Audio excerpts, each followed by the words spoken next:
యోనా 2వ అధ్యాయము. ఆ మత్స్యము కడుపులో నుండి యోనా యెహోవాను ఈలాగున ప్రార్థించెను. నేను ఉపద్రవంలో ఉండి యెహోవాకు మనవి చేయగా ఆయన నాకు ప్రత్యుత్తరమిచ్చెను. పాతాళ గర్భంలో నుండి నేను కేకలు వేయగా నీవు నా ప్రార్థనను అంగీకరించి ఉన్నావు.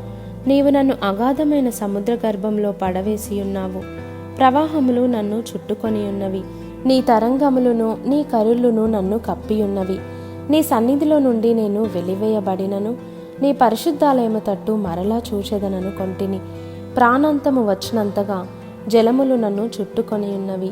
సముద్రాగాధము నన్ను ఆవరించి ఉన్నది. సముద్రపు నాచు నా తలకు చుట్టుకొని ఉన్నది. నేను మరెన్నటికి ఎక్కిరాకుండా భూమి గడియలు వేయబడి ఉన్నవి. పర్వతముల పునాదులలోనికి నేను దిగియున్నాను. నా దేవా యెహోవా, నీవు నా ప్రాణము కూపములో నుండి పైకి రప్పించి ఉన్నావు. కూపములో నుండి నా ప్రాణము నాలో మూర్ఛిల్లగా నేను యెహోవాను జ్ఞాపకము చేసుకొంటిని. నీ పరిశుద్ధాలయములోనికి నీ యొద్దకు నా మనవి వచ్చెను. అసత్యమైన వ్యర్థదేవతలయందు లక్ష్యముంచువారు తమ కృపాధారమును విసర్జింతురు. కృతజ్ఞతాస్తుతులు చెల్లించి నేను నీకు బలుల నర్పింతును.